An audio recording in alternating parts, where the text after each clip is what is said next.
Folks, welcome to this week's Bible study and, of course, current events. We're glad you're with us. I know some of y'all are watching. Again, that number on the screen is for you to call if you want to. We'd love to have you call and comment. You tell me on Thursdays you're listening, so please feel free to call in. And I appreciate all those who get copies of this on DVD and CD every month. They try to share with their family and friends. But anyway, we just had prayer and prayer requests and some good laughs talking about my brother and I, Dick, back here, and some of the things that we did growing up. But we survived somehow. That's back before they made us wear seat belts or helmets, or we had lead-based paint, and rode in the back of a pickup truck. We still survived it. How do you explain that? I mean, something happened. I want to share with you, as I always do, a little bit of laughter to start off with. Let's laugh a little first. Now I want to share with you some of the top idiots of the year.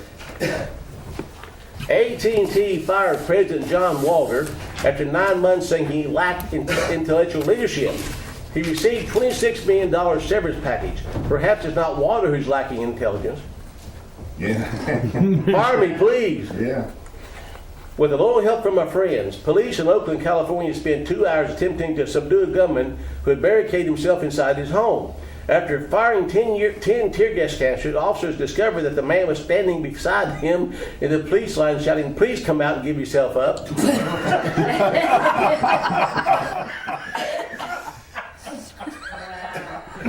The getaway. The man walked into Topeka, Kansas quick shop and asked for all the money in the cash drawer. Apparently the take was too small, so he tied up the store clerk, worked the counter himself for 3 hours until police showed up and grabbed him. Oh my God. God golly. Did I say that? Police in Los Angeles had good luck with their robbery suspect who just couldn't control himself during a lineup.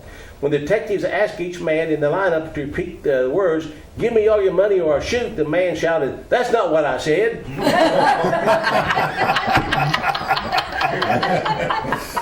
Oh, Not the sharpest tool in the shed. In Modesto, California, Stephen Richard King was arrested trying to hold up a Bank of America branch without a weapon.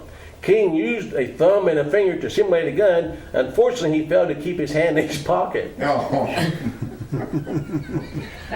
And the grand finale. Last summer down on Lake Isabella, located in the high desert and an hour east of Bakersfield, California, some folks now new to boating were having a problem. No matter how hard they tried, they couldn't get their brand new 22-foot boat going.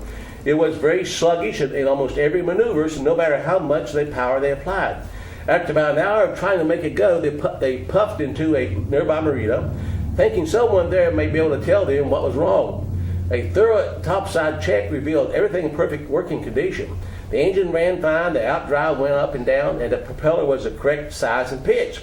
So one of the marina guys jumped in the water to check underneath. He came up choking on water. He was laughing so hard. Under the boat, still strapped securely in place with the trailer. Idiots of the year, right?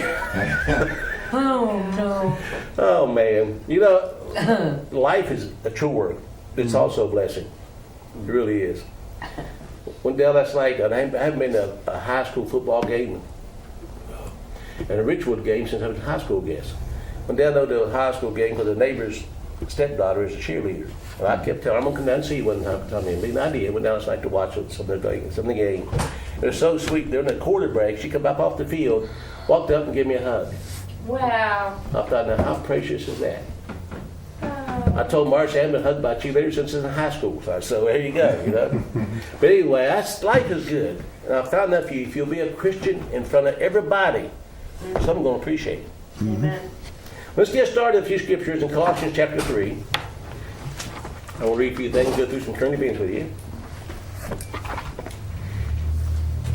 And I want to first of all, many times, I think it's very important to read again. Now, folks, again, the lines are open if you want to talk to us.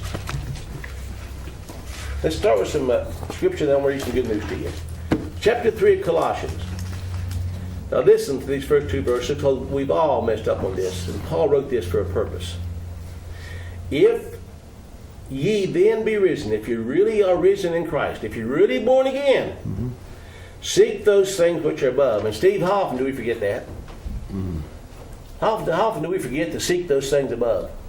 quite often. Quite often. Where Christ sitteth on the right hand of God.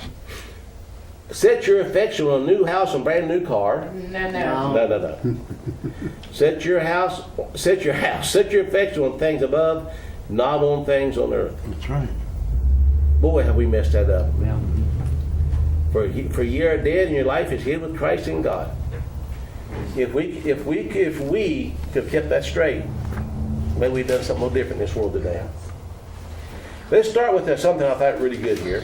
Cop stops woman for broken tail lights. Instead of ticket, he fixed him. Wow. Yeah, this is Richmond, Virginia. Richmond resident Chinese Thacker didn't know what to expect when she was pulled over Friday for having two taillights out on her car. As she was looking for her required paperwork, Officer Jenkins reassured her, "Don't worry about pulling anything out. I just want you to know that your brake lights are out." Thacker says she was on her way to interview when the stop happened. After explaining to Officer Jenkins she'd been having a problem with her brake lights, she told the officer the piece, I like that. The mechanic wanted to collect $600 to test the wiring on their vehicle. He looked at me and told me to pop the trunk. He checked the lights in the trunk and tapped them, but they didn't come on. So he told me to pop the hood to check the relay box and asked me to get out to check the other side. So looking surprised, Jenkins switched gears from being a code enforcement officer to a good Samaritan. Having a background in mechanics, he quickly checked the connections on taillights and then looked under the bonnet at the relay box where he found the problem. In just a few moments, Jenkins had Thacker safely back on the road on her way to their job interview. Amen. Wow. Now that's what it's supposed to be like, Yeah. folks. That was on Facebook. Oh, was it? Yeah. That's One- remarkable. Wow. Well, you know, the New World Order would love nothing more than to turn the police and the people against each And they're other. doing that. And Yeah. so, you know, that's something, it's all of our jobs to make sure that we realize that the majority are good and give them credit They are. because that's what they want. I was sitting on the game last night, and one of the cops walked up beside me, and there was Aaron Evans. I know his grandpa, and his grandpa just lost a leg because of diabetes, and he said, "I'm talking to me." I mean, he said he's a neighbor and a friend. He's a pastor also, but you know, a lot of them are good guys, and they have a tough job sometimes. And, you know, if anybody could have been harassed by the state police, it certainly could have been me with what I was doing, the political Sure. incorrectness and everything that was going on, and you know, going against the establishment. They could have made my life hell, and they didn't. I've had cops tell me personally that they never touched me for preaching the Bible, no matter what they were told to do. They would never touch me, and I appreciate that. Anyway, after cops stole his cash for selling unlawful hot dogs, the internet gave him $70,000. This is Berkeley, California. Berkeley police are in the spotlight this week after one of their officers not only cited the man for selling hot dogs to willing customers without a permit, but then opened up his wallet and robbed him of his cash as well. Right on Oh video. my It is on video. This is on the news. I was on Facebook too. Yeah. The entire robbery was captured on video and subsequently went viral. That was only the beginning, showing how much society respects the hardworking entrepreneurs while decrying the police state that robs them. A GoFundMe for the hot dog vendor has raised $70,000. Good for them. Wow. Yep. And here's some news that this should be something that's just to be expected. Finally, parents begin removing their children from public indoctrination over teachers teaching transgenderism. Yeah. Good. The Sacramento, California charter school that garnered media attention for a transgender book being released in kindergarten. Anyway, we don't say that. Kindergarten. Kindergarten. They had a little boy come in there, 5 years old, come in as a boy, went in, changed, back as a girl, said you got to change his name and change how you talk to him. Oh, right. If you don't, you get in trouble. The parents got ticked, and they should have got ticked, Yeah. pulled some of the children. So anyway, that's good news. And here's some really good news. Madonna has finally left the USA. Thank you, President Trump. She's moving to Spain. Madonna's moved to Spain because she said you don't like Trump, she's leaving. That's one good thing he's done. Fine. Get the trash That's out. draining a little bit of the swamp. Yeah, get the trash out. You can't be transgender. You can't change your sex. No. We shouldn't even be saying that. Yeah. Your gender's locked. Yeah. You can pretend you're another. You know, it's pretend. Yeah, it is. It is. Court allows Jesus prayers by county officials. This is some good news. We're winning a case now and then. An appeals court over Michigan's rule 10-5 that county officials may say in Jesus' name before government meetings, following a Amen. previous Supreme Court ruling that Jesus isn't Jesus' legal word. First Liberty Institute is applauding a ruling today in favor of invocation before the government meetings. The victory in which First Liberty represented commissioners of Jackson County, Michigan, comes from a court that is one level below the U.S. Supreme Court, now probably the Supreme Court, I'd say. Anyway, a private citizen complained. They said he couldn't do it any longer. They took it to court, but they still have a right to pray in Jesus' name, according to this article. So good stuff. And also, you'll like this. This is in West Virginia. Leave it to West Virginia football players to stand for Christ after atheist complainers banned public prayer over the loudspeaker at games. The teams prayed aloud together anyway. All it took was one person's complaint. Towards the end of the last year's football season at West Virginia's Clay County High School, someone apparently didn't like the tradition of a prayer said over the loudspeakers before games and told the school board so. With that, the district decided that a moment of silence would be observed instead. This is a situation that is unfortunately out of our hands, Clay County School Superintendent Joe Paxton said. And by the way, he's wrong. You can pray. Right. They can't be instigated by the teacher, but they can pray. At the September 1st game between Clay County High School and Braxton County High School marked the first time the ban on prayer was over the loudspeakers was in effect. Well, of course, if students decide they want to pray, that's a totally different story. And that's exactly what players from both teams had in mind. When the moment of silence was announced, the opposing teams rushed to the center of the field, took a knee, and prayed aloud. Some fans even wore "I'm going to pray anyway" T-shirts. Amen. Amen. Yeah. That's one thing we got right in this state so far. Any comments so far? No, that's been good news so far. All right, we'll get into the week. And you get in, I'm not going to read all this to you, but we know that Trump pardoned Sheriff Joe Arpaio. There's a lot of stuff going out there back and forth and what's going on. But Arpaio was cracking down on illegal aliens. Mm-hmm. And said he was, what he called when you pick them out particularly, that's against, you're not supposed to do it. Discriminate? Well, no, there's another word for it too, see. Oh, profiling. Profiling, yes. But he was catching illegal aliens, and that, of course, is not pleasing to many people. And that's why he was in contempt of court for doing that, disobeyed the orders. He's put in prison for that, and Trump pardoned him. So I say hooray for Trump on that. Listen, folks, they're either legal or illegal. Mm-hmm. You can't have both ways. Now, Trump's backpedaling on DACA, the youth that are here, illegally. He's backpedaling. He called in Pelosi and Schumer in to talk about how he can do some things and compromise with them, get his stuff done. He said, but the dreamers won't worry about that. Although they're legal, they're going to get a stay. Now, how do you do this? How about all the ones committed by the millions and done illegally? Right. Yep. Anyway. They're the ones not getting the jobs. Uh-huh. I already know that. Only America. The Nice Wife Association hosted a concealed carry fashion show in Milwaukee featuring accessories designed for quick gun access. Along with holsters and purses, the show's models wore products that allow gun owners to hide weapons in shoulder bags, corsets, and underwear. That couldn't be very comfortable. Mm-hmm. Anyway, the NRA said it will pull out all the stops to promote gun ownership. I like that part. I do. A social justice newsletter posted at the University of Colorado calls for a nationwide ban on veterans as students. What? Claiming the military is a white supremacist organization. Oh, dear heaven. The authors assert that veterans have been permanently tainted by military culture, causing many students to be frightened by their prejudice. Veterans should be restricted to trade schools, the letter says, so colleges feel safe. Bad week for testing after an Atlanta mom in a store dressing room saw her 10-year-old son playing with a gun.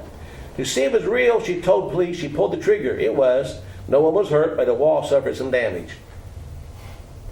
Why would anyone that didn't know pick up a gun and pull the trigger? A New York's rapper who boasted last week that he was ignoring expert health warnings and started staring at the solar eclipse without protective eyewear was forced to cancel several concerts after suffering eye damage. This ain't the first solar eclipse, and I'm pretty sure our ancestors ain't have no fancy eyewear. Joey, Badss is what he goes by, wrote on Twitter, also pretty sure they ain't all go blind. Boy, they're not good in English. Yeah. The next day, canceled 3 tour dates because of unforeseen circumstances. He posted a photo of himself wearing a pair of shades with the message, Doc said, I gotta keep these on the daytime now. St. Louis became the rare city to lower its minimum wage this week. Now, they actually lowered the minimum wage from $10 to $7.70. The new state law took effect requiring Missouri cities to abide by the statewide minimum wage. You know, raising the wage just causes prices to go up. You don't gain anything. Did you say 770? $7.70. And I'm making $8.75 minimum? Yep. Yeah, but after taxes, you're only making $3.43 an hour. Yeah, I know. They gouge me, I know.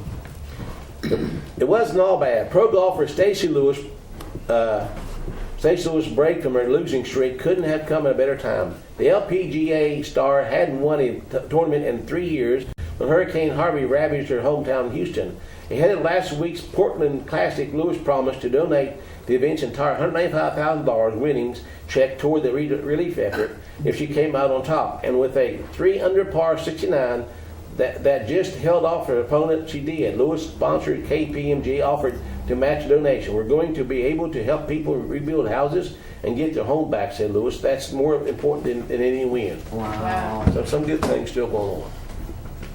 On in America, the Oregon Court of Appeals has ordered a sheep farming couple to have their dog surgically debarked. Karen Swish and John Undergraf had already been ordered to pay $230,000 compensation to neighbors for the loud barking of their 6 sheepdogs, but now the court is requiring vocal cord surgery. We do not have the dogs to harass our neighbors, said Schweik. We have the dogs to protect our sheep. Oh Right, my God. right. And they're going to debark them. Isn't that sad? A Missouri lawmaker has called for the lynching of whoever threw a paint on a Confederate statue. State Rep Warren Love called for the unknown vandals to be hung from a tall tree with a long rope.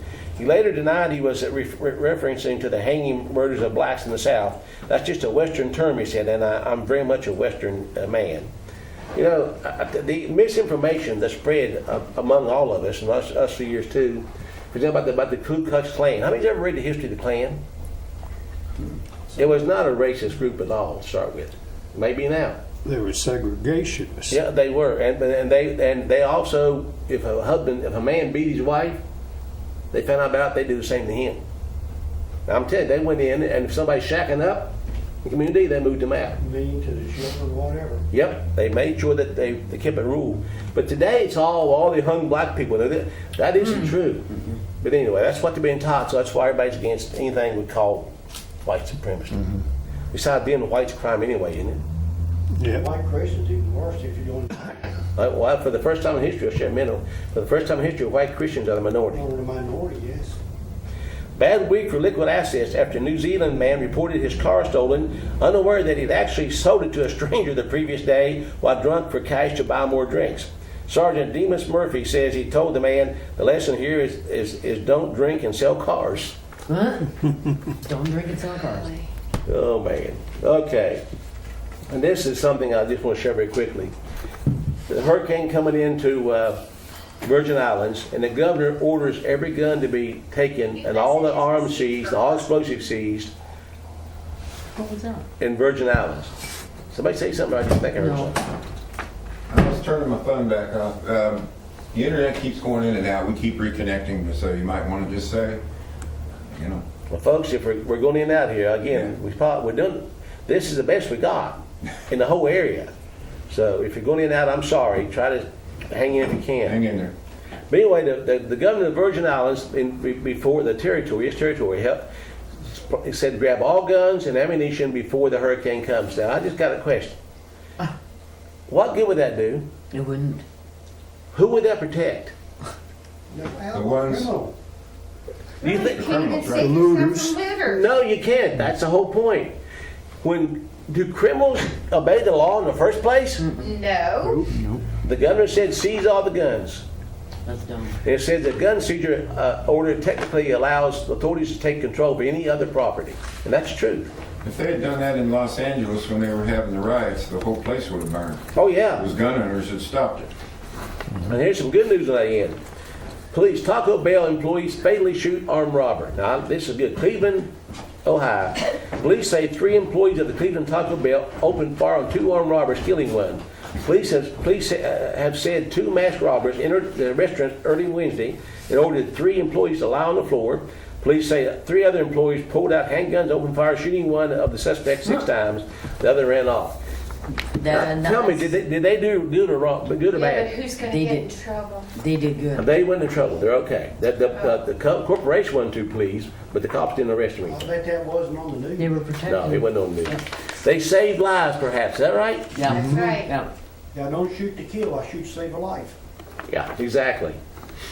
China, now this is going to be hard on us. China is now going to buy oil with gold-backed wands. Yes, I read Uh-oh. about that. That's going to pretty near destroy the dollar. What's left of it. The petrodollar's by law going, you know that. We've lost that already.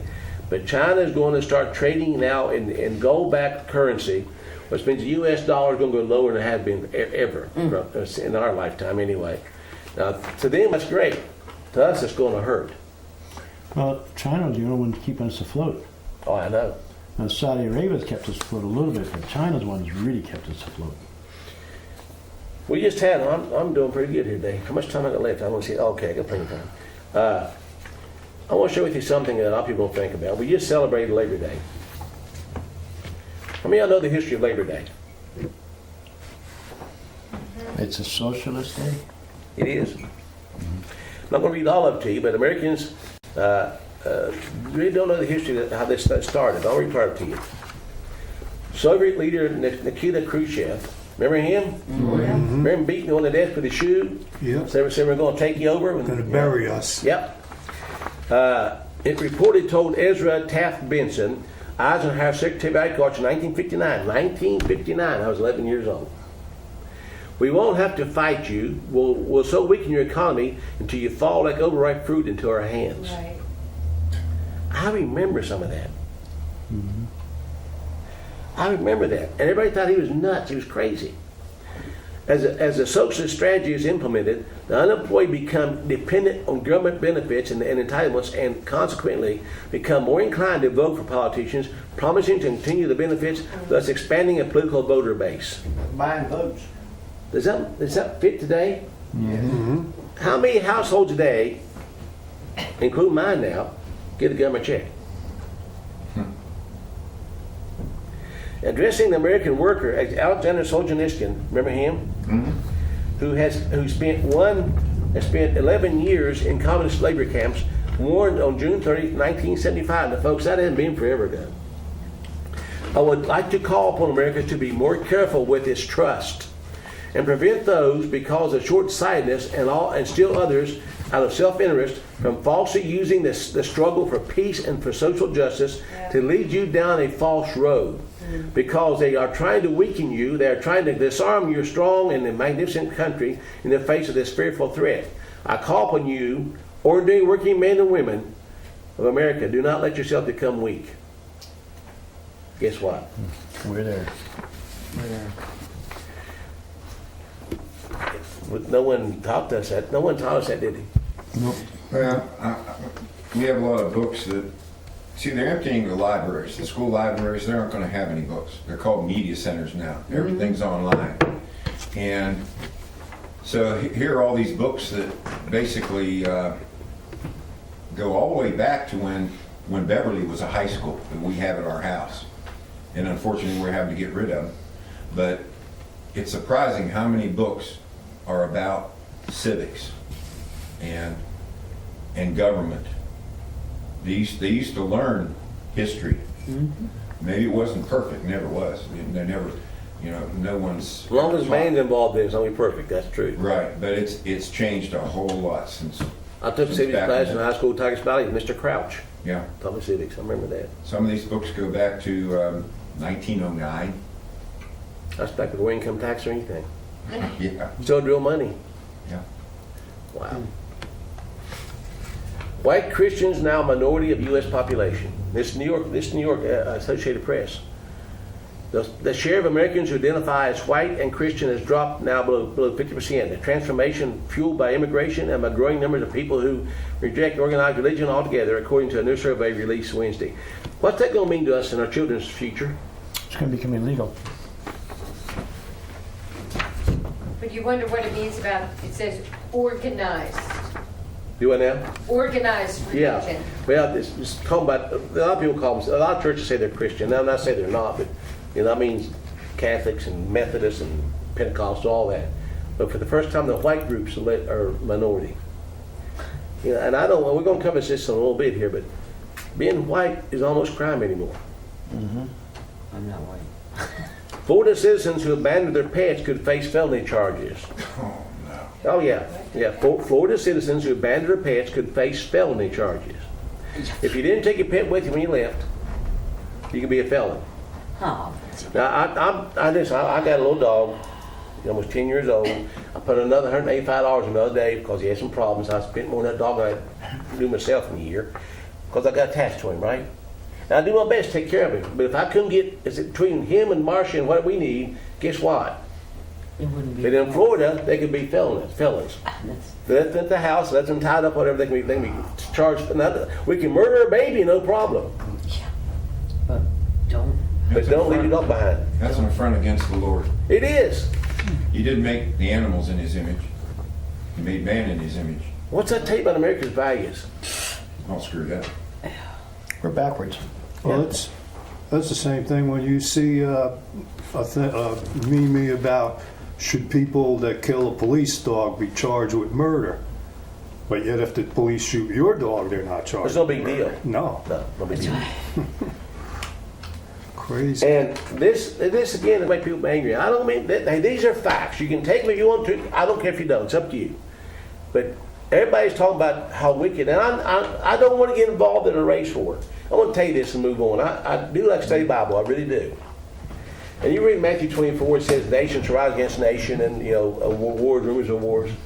Well, I looked up the word nation, and it's all right, the definition. Don't get me wrong. It's not wrong. But it also means races. It's the word, the ethnos in Greek. Ethnos means races. Races shall rise against races. That makes sense? Blacks against whites, whites against whatever. And we're seeing that now, that the white race is starting to be laughed at and mocked and ridiculed for what because we're automatically bigots because we're white. Well, the top 10 most wanted fugitives in Texas, there's not a black guy on it, but they're all 10 Hispanics. And see, they classify these as white. So it's all the top 10 according to the news is white, But they're not white. but they're Hispanics. Now, could that be a deception? Well, would the news media lie to us, Charlie? No. Well, there it is. Phil, I go a long way to make this stuff up. I had that printer's patient with today's program. It is what it is. Pro-lifer fined $200,000 for exposing abortionists. A federal judge hit pro-life undercover investigator David Daladin and two of his lawyers with a heavy fine this week after releasing an undercover footage of a National Abortion Federation conference. They videoed and released it. Everyone should donate to them to actually pay all that. We off. should. If I can ever get these guys on They it. shouldn't have to Let's pay do off. it. They shouldn't even. No, they shouldn't, but the people can rise up and say, no, they're not going to be punished. Yeah, exactly. I agree. Town Hall reports U.S. District Court Judge William ordered Daladin and attorney Steve Cooley and Benford Farina to pay $195,359.04 in fines on Monday. In July, Oric and Daladin and two other lawyers in contempt of court for releasing videos in violation of court order. The video footage showed top Planned Parenthood staffers and other abortion industry leaders attending meetings of the National Abortion Federation and discussing gruesome details about, we saw this video, about aborted babies. In one clip, several attendees made jokes about eyeballs and aborted babies rolling into their laps. Could they not holler mistrial since the judge had ties with the board? Yeah. Oh, you could. That should happen. Yeah, but once they get you in the court today, it's basically All over. you get to court, you're pretty much done. They do what you want to do. Teacher punishes students for talking about Jesus. An Indiana elementary teacher, now this folks, this is Indiana, this is New York City or Los Angeles, this is in Indiana. elementary teacher is worried that students who discuss God, Jesus, and the devil in school could upset a child parent with different religions and beliefs, and she wants it to stop. In other words, if you believe in Jesus, there might be a Muslim there. Don't upset him. Don't talk about Jesus. Parents of students at McCordsville Elementary forward a letter to Fox 59 sent home by a teacher that targets about 5 students who had the audacity to use the words God, Jesus, and devil in school, despite her warnings against it. I know I grew up in a whole different era, Steve. I know I did. But I can't imagine a teacher having the gall to tell somebody in their class they can't talk about Jesus. She's The afraid parents for have been up in job. arms. That's what it is. They'll be over, yeah. Yeah, exactly. But back then, if they would have said that, back in the 50s, they'd been fired for saying that. Don't talk about Jesus. That was just wasn't acceptable. But the Beatles back in the 60s said more popular than Jesus, and they took them off the air. Yeah. Well, isn't it kind of like you can talk about Muhammad, you can talk about New Age religion, Sure. you can talk about Satanism, but you can't talk about Jesus. This is segregation. Yes, it is. School language. I've had a group of about 5 students using the word God, Jesus, and the devil in conversation. The first time I had to talk about it with them, unfortunately, on a different day, the conversation came up again. They later said, when McCordsville Elementary, being a public school, we have many different religions and beliefs. I do not want to upset a child parent because of these words being used. If you go to church or discuss these things at home, please have a talk with your child about there being an appropriate time and a place to talk about it. You mean we can't talk about Christ and salvation in public? Not on school So it's property. not a proper time. It's supposed to be all the time. And you know, it's sad, Butch, that up to 1962 or 63, that I can remember in 2nd grade, my teacher would actually, other than saying a Pledge of Allegiance, would read a Psalms from the Bible. Sure. And we would say the Lord's Prayer in a public school. Yeah. And all of a sudden, Madam Murray O'Hare said, separation of church and state. She was really a high-level Luciferian that got Christianity taken out of the curriculum. Well, I remember in school, even in Richwood in 1966, we had Bible class. Yeah. And they had The credit class. spoken over the intercom too. Yeah, they did. In Tigers Valley, they have songs. Yeah, the till prayer for the day. Yeah. Monday, Wednesday, Friday, the school were playing hymns and prayer. And that's a shame. Most of the Christian churches were the ones who started the schools in the first They were, place. exactly. And the McGuffey Reader was a Christian book. Yeah. It's not. 40% of Americans now prefer socialism to capitalism. And folks, you say, no, we don't. But yes, we do. Yes, Yeah, we do. Let's just get over the fact. We do. because we're used to it. Oh, yeah. And we depend on it. There's free lunch. Yeah. Americans are increasingly embracing socialism, and this is particularly true for young adults under the age of 30. As you will see below, 4 out of every 10 Americans are now for socialism to capitalism, and if current trends continue, in just another matter of time before those that prefer socialism are in the majority. Of course, our society is already being heavily socialized. We've been trained to believe that if a problem exists, then it is a job of the government to fix it. Isn't that true? Yep. And over time, government on all levels of our system has just gotten bigger and bigger. I remember years ago, I was going to work down in Beckley one day, listening to a preacher on the radio, and UPS was on strike. He said, let the government take it over. I thought, oh my gosh, a preacher. But anyway, let's move on here.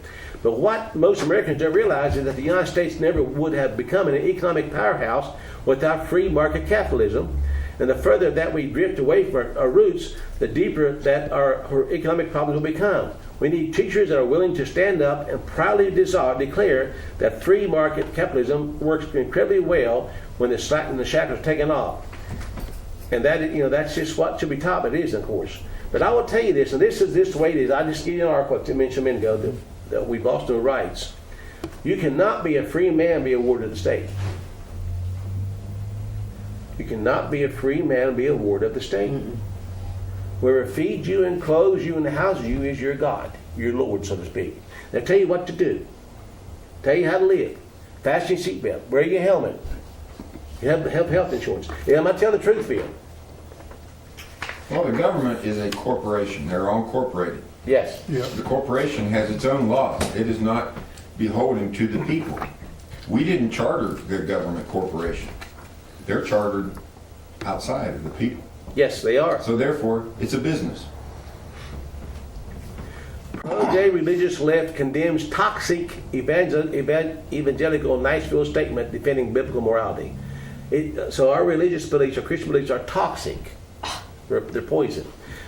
For pro-LGBTQ theologians, now notice that, pro-LGBTQ theologians and activists are feverishly attacking the evangelical Nashville statement that opposed biblical sexual morality as religious left counter statement declared is toxic and against the Holy Spirit. Don't they belong to the Church of Perversion? I think so. Yeah. The first church of the perverts. Church of Satan. Through liberal media and blogs referred to the pro-LGBTQ counter statement as by Christian leaders, their propositions are antithetical to long-standing biblical teachings on sex and marriage. Historically, the vast majority of Christians have believed that the Holy Spirit is a person of the triune God, that homosexual sodomy is an abomination, that means detestable, and all sex outside of marriage between a man and woman is sinful. It's simple, ain't it? Like Right, that. right. But now it's toxic. I'm toxic. You know I like being toxic. Yeah, me too. Toxic to sin. It is. Toxic gets you into heaven. The Christian religion was always recognized in the common law of the land. This is from Thomas Cooley. You ever heard of him? Mm-hmm. Or you part of this to him. Thomas Cooley said this: the Christian religion was always recognized in the administration of the common law of the land. The fundamental principles of that religion must continue to be recognized in the same cases and to the same extent as formerly. We lost that somewhere along the way. The American Bar Association acknowledged its historic attitude toward the Christian religion. James H. Landman, Director of Community Programs for the American Bar Association, Division of Public Education in Chicago, wrote, in Trying Beliefs, the Law of the Cultural Orthodoxy and Dissent, he said this: for most of our history, the majority of Americans have practiced some form of Christian Protestantism. In 1925, public schools still played a significant role in calculating Anglo-Protestant moral values. You hear what I just said? They actually taught that up to about 1925. In 1890, Harvard Law School Dean Christopher Columbus Landale pioneered applying Darwin's theory of evolution to the legal process with his innovative case precedent method of practicing law. No other law school at that time taught this. Case precedents, they no longer look at the common law, they look at the cases in the past, see how they rule the same way. Whether the law has It's been done called away fuzzy with. law, whatever you want it to be. Yeah, whatever you want it to be. So this, in 1890, it started in this country, doing away with the common law and laws of God. Evolutionary laws, what they call them now. Also called legal realism, grew in its acceptance, especially in 1902 when Harvard graduate Oliver Wendell Holmes, ever heard of him? Mm-hmm. Was junior put on the Supreme Court, and described by his biographer, and it's Justice from Beacon Hill, the life and times of Oliver Wendell Holmes. Holmes' theory of legal realism said this. He says, strip the little world of lawyers and judges who had been raised on Blackstone's theory that law given by God himself was immutable and eternal, and judges had only to discover its contents. You hear what he said? Up until then, the Bible was the law. It took some years for them to come around to the view that the law was flexible. If it's law, it can be flexible. Right. It can be changed. Responsive to changing social and economic climates. He wants Phariseeism and Yeah. Holmes had broken new intellectual trails, demonstrating that the corpus of the law was neither ukase, that means an edict from God or derived from nature, but was a constantly evolving thing, a response to the continually developing social and economic environment. It was wrong last year, maybe it's right to this year. Supreme Court justices now fall into two general categories. Now pay attention to this. Those who hold that laws should remain the meaning of those who wrote them, and those who hold that laws can evolve to have new meanings at the justice discretion. The word Puritan meant keep pure. That meant do not compromise. Yes. What's that mean when you walk into a court where the law can be changed from year to year? What's that do for you? If you walk in on the idea that black is white and white is black, I mean, black is black and white is white. You walk into that idea, does that make you seem odd to them? And the Right, judge yeah. says that when you are on the court, says, I will interpret the law for you. Yep. Yes. In other words, they become a god to themselves, so to speak. Yep. Right, doesn't matter what you think. I'm gonna tell you what you have to think. George Carlin said it best, it's a big club and you ain't in it. Now Yeah. this has been all the internet. Maybe you already saw it. There's a rapper by the name of XXXTentacion, TENTACION. Sparks outrage with music video showing him hanging a white child. Oh. I'm dead serious. I didn't literally hang him, but it showed him doing on screen. He had a black boy and a white boy standing side by side. This picture's not very good, with a rope in the middle. Oh my. And he shows him hanging the white boy, little white guy. Here's a picture. There's a picture of him as a rap picture. I mean, where he'd been arrested. Kind of reminds me of Bohemian Grove. Yeah, really. Now, Child sacrifice. stop and think a minute. Child sacrifice. If we would do that to a black boy, Oh, why? Oh, now I'll make Or a more Jewish boy. comments. What parent would allow either their black or white child, either one? What parent will allow their child to partake in that? What kind of parents do you think people are that allow their child to partake in something like this? A demonic person. completely, Absolutely. yeah. Yeah. So it's not all his fault, so to speak. They play a role in it also. But that's where we are in America today. And he's not in jail. He's not been fined. They finally pulled the video off YouTube. They wouldn't show this part of it. They showed the picture, and I saw this, him pulling up on the rope and the little boy's feet kicking in the air. I heard it's still on But YouTube. not the hanging part. It shows the up till then and blocks it out. Of course. Now, Dick, that's sick. Yes, it is. Been the other way around, boy, I tell you what, the 6 o'clock prophet really been a raising cane about it. Now, I'm going to finish up with this. This is old. Old. This is what Paul Harvey said back in 1965. That's the year before I graduated. Now, I want you to listen to this. Now, Paul Harvey was on the radio a long, long time. You know, 15 minutes a day. I used to listen to him when I could. But this is why he wrote it. It's entitled, If I Were the Devil. Now listen to this, please. If I were the devil, if I were the prince of darkness, I'd want to engulf the whole world in darkness. And I have a third of its real estate and 4/5 of its population, but I wouldn't be happy until I seized the ripest apple on the tree. Thee means you. So I set about, however necessary, to take over the United States. I'd subvert the churches first. I begin with a campaign of whispers. With the wisdom of a serpent, I will whisper to you as I whispered to Eve, do as you please. To the young, I will whisper that the Bible is a myth. I will convince them that man created God instead of the other way around.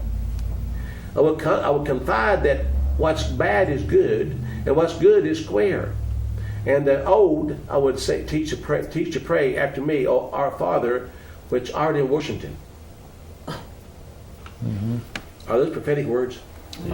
We created our own God. And then I get organized. I'd educate authors on how to make lurid literature exciting, so that anything else would appear dull and uninteresting.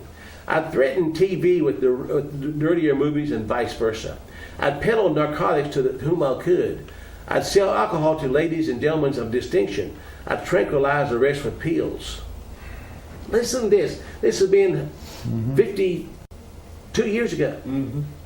If I were the devil, I'd soon have families that war with themselves, churches at war with themselves, and nations at war with themselves, until each in turn was consumed. And with promises of higher ratings, I'd have mesmerizing media fanning the flames. If I were the devil, I would encourage schools to refine young intellects, but neglect to discipline emotions. Let me repeat that. If I were the devil, I would encourage schools to refine young intellects, but neglect to discipline emotions. Just let those run wild until before you knew it, you'd have to have a drug-sniffing dogs and metal detectors at every schoolhouse door. Yeah. Now they got cops in schools. Yeah. Within a decade, I'd have prisons overflowing. That's happening now. You know, West Virginia's prisons are growing faster than population. We're losing population. Our prisons are growing fast in population. And they're overcrowded. Yeah. Within a decade, I have prisons overflowing. I'd have judges promoting pornography. Soon I would evict God from the courthouse, then from the schoolhouse, and then from the House of Congress. And in his own churches, I would substitute psychology for religion and deify science. I would lure priests and pastors into misusing boys and girls and church money. If I were the devil, I would make the symbols of Easter and an egg the symbol of the Christian Bible.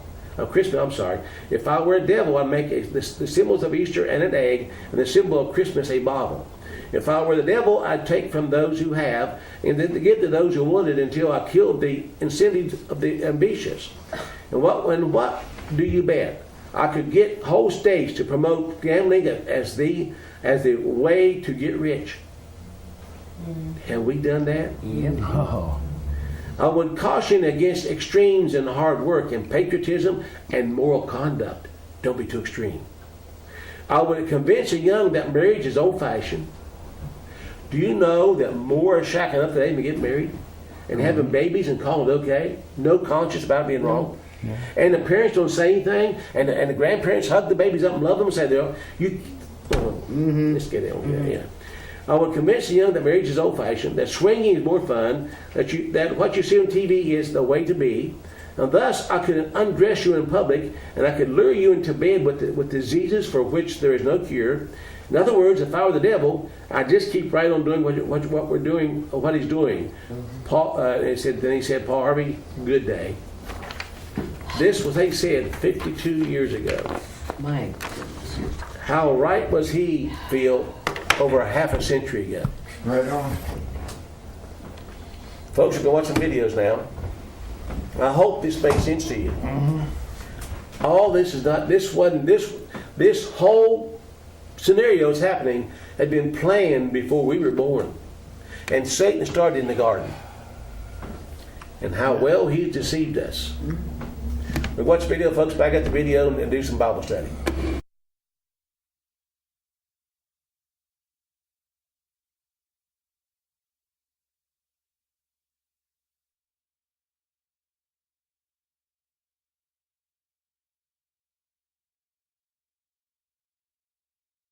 What's the millennial question? Apparently, millennials as a generation, which is a group of people who were born approximately 1984 and after, are tough to manage. And they're accused of being entitled and narcissistic and self-interested, unfocused, lazy. But entitled is the big one. And because they confound leadership so much, what's happening is leaders are asking the millennials, what do you want? And millennials are saying, we want to work in a place with purpose, love that. We want to make an impact, whatever that means. We want free food and beanbags. And so somebody articulates some sort of purpose, there's lots of free food and there's beanbags, and yet for some reason they're still not happy. And that's because they're missing, there's a missing piece. What I've learned is that I can break it down into 4 pieces, right? There are four things, 4 characteristics. One is parenting, the other one is technology, the third is impatience, and the fourth is environment. The generation that we call the millennials, too many of them grew up subject to, not my words, failed parenting strategies, where, for example, they were told that they were special all the time. They were told that they could have anything they want in life, just because they want it, right? They were told, some of them got into honors classes, not because they deserved it, but because their parents complained. And some of them got A's, not because they earned them, but because the teachers didn't want to deal with the parents. Some kids got participation medals. You got a medal for coming in last, right? Which the science we know is pretty clear, which is it devalues the medal and the reward for those who actually work hard. And it actually makes the person who comes in last feel embarrassed because they know they didn't deserve it. So it actually makes them feel worse, right? So you take this group of people, and they graduate school, and they get a job, and they're thrust into the real world, and in an instant, they find out they're not special, their moms can't get them a promotion, that you get nothing for coming in last, and by the way, you can't just have it because you want it, right? And in an instant, their entire self-image is shattered. And so you have an entire generation that's growing up with lower self-esteem than previous generations. The other problem, to compound it, is we're growing up in a Facebook, Instagram world. In other words, we're good at putting filters on things. We're good at showing people that life is amazing even though I'm depressed, right? And so everybody sounds tough, and everybody sounds like they got it all figured out. And the reality is there's very little toughness, and most people don't have it figured out. And so when the more senior people say, well, what should we do? They sound like, this is what you got to do. And they have no clue, right? So you have an entire generation growing up with lower self-esteem than previous generations, right? Through no fault of their own. Through no fault of their own, right? They were dealt a bad hand, right? Now let's add in technology. We know that engagement with social media and our cell phones releases a chemical called dopamine. That's why when you get a text, it feels good. Right? So, we've all had it where you're feeling a little bit down or feeling a bit lonely. And so you send out 10 texts to 10 friends, hi, hi, hi, hi, hi. Because it feels good when you get a response, right? Right? It's why we count the likes. It's why we go back 10 times to see if my Instagram is growing slower, did I do something wrong? Do they not like me anymore, right? The trauma for young kids to be unfriended, right? Because we know when you get a hit of dopamine, which feels good. It's why we like it. It's why we keep going back to it. Dopamine is the exact same chemical that makes us feel good when we smoke, when we drink, and when we gamble. In other words, it's highly, highly addictive, right? We have age restrictions on smoking, gambling, and alcohol. And we have no age restrictions on social media and cell phones, which is the equivalent of opening up the liquor cabinet and saying to our teenagers, hey, by the way, this adolescence thing, if it gets you down. But that's basically what's happening. That's basically what's happening, right? That's basically what happened. You have an entire generation that has access to an addictive, numbing chemical called dopamine through social media and cell phones as they're going through the high stress of adolescence. Why is this important? Almost every alcoholic discovered alcohol when they were teenagers. When we're very, very young, the only approval we need is the approval of our parents. And as we go through adolescence, we make this transition where we now need the approval of our peers. Very frustrating for our parents, very important for us. It allows us to acculturate outside of our immediate families into the broader tribe, right? It's a highly, highly stressful and anxious period of our lives, and we're supposed to learn to rely on our friends. Some people, quite by accident, discover alcohol and numbing effects of dopamine to help them cope with the stresses and anxieties of adolescence. Unfortunately, that becomes hardwired in their brains, and for the rest of their lives, when they suffer significant stress, they will not turn to a person, they will turn to the bottle. Social stress, financial stress, career stress, that's pretty much the primary reasons why an alcoholic drinks, right? What's happening is because we're allowing unfettered access to these dopamine-producing devices and media, basically it's becoming hardwired, and what we're seeing is as they grow older, too many kids don't know how to form deep, meaningful relationships. Their words, not mine. They will admit that many of their friendships are superficial. They will admit that their friends, that they don't count on their friends, they don't rely on their friends, they have fun with their friends, but they also know that their friends will cancel on them if something better comes along. Deep, meaningful relationships are not there because they never practice the skill set, and worse, they don't have the coping mechanisms to deal with stress. So when significant stress starts to show up in their lives, they're not turning to a person, they're turning to a device, they're turning to social media, they're turning to these things which offer temporary relief. We know, the science is clear, we know that people who spend more time on Facebook suffer higher rates of depression than people who spend less time on Facebook. Right? These things balanced. Alcohol is not bad. Too much alcohol is bad. Gambling is fun. Too much gambling is dangerous. Right? There's nothing wrong with social media and cell phones. It's the imbalance. Right? If you're sitting at dinner with your friends and you're texting somebody who's not there, that's a problem. That's an addiction. If you're sitting in a meeting with people you're supposed to be listening to and speaking, and you put your phone on the table, face up or face down, I don't care, that sends a subconscious message to the room that you're just not that important to me right now, right? That's what happens. And the fact that you cannot put it away is because you are addicted, right? If you wake up and you check your phone before you say good morning to your girlfriend, boyfriend, or spouse, you have an addiction. And like all addiction, in time, it'll destroy relationships, it'll cost time, and it'll cost money, and it'll make your life worse, right? So you have a generation growing up with lower self-esteem that doesn't have the coping mechanisms to deal with stress, right? Now you add in the sense of impatience, right? They've grown up in a world of instant gratification. You want to buy something, you go on Amazon, it arrives the next day.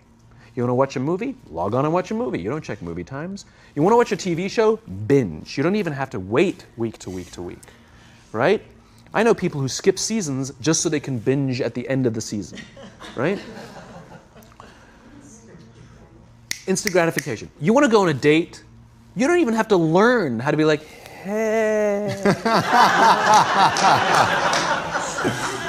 You don't even have to learn and practice that skill. You don't have to be the uncomfortable one who says yes when you mean no and says no when you mean no, but yes when you...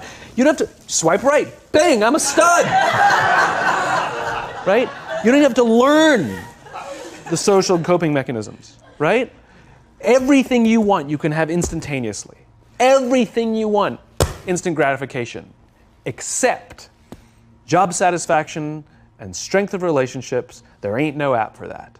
They are slow, meandering, uncomfortable, messy processes.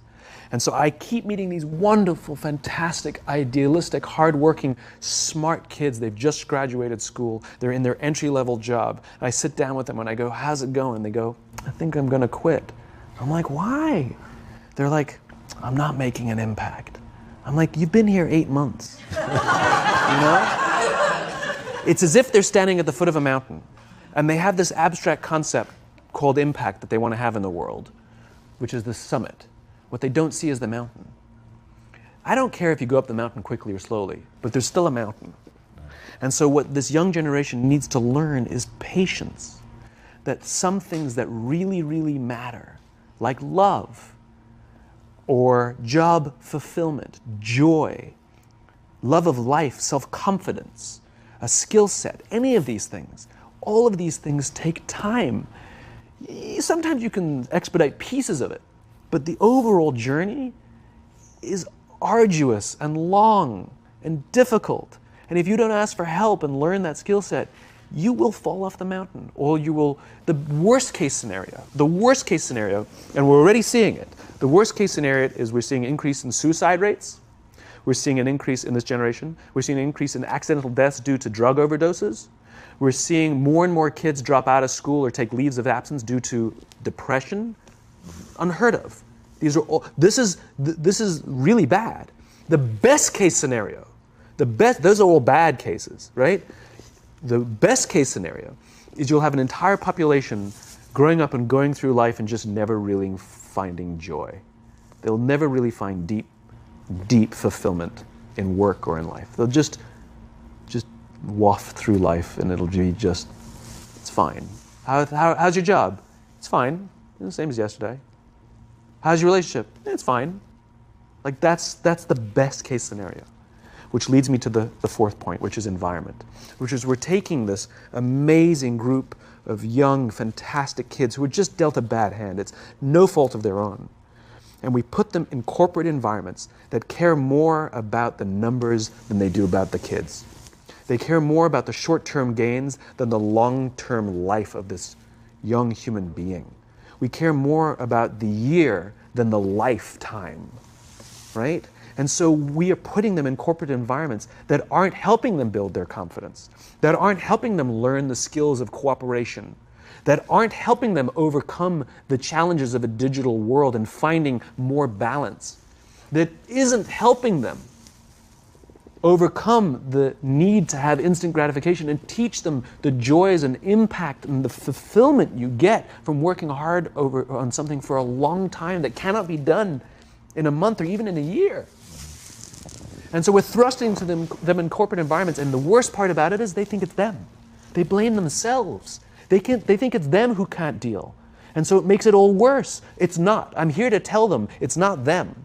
It's the corporations, it's the corporate environments, it's the total lack of good leadership in our world today that is making them feel the way they do. They were dealt a bad hand, and I hate to say it, but it's the company's responsibility. Sucks to be you, like we have no choice, right? This is what we got, and I wish that society and their parents did a better job. They didn't. So we're getting them in our companies, and we now have to pick up the slack. We have to work extra hard to figure out the ways that we build their competence. We have to work extra hard to find ways to teach them the social skills that they're missing out on. There should be no cell phones in conference rooms. None. Zero. And I don't mean the kind of like sitting outside waiting to text. I mean like when you're sitting and waiting for a meeting to start, this is what we all do. We all sit here and wait for the meeting to start.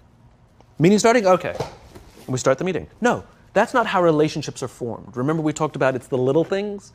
Relationships are formed this way. We're waiting for a meeting to start and we go, how's your dad? I heard he was in the hospital. Oh, he's really good. Thanks for asking. He's actually at home now. Oh, I'm really glad. It was really amazing.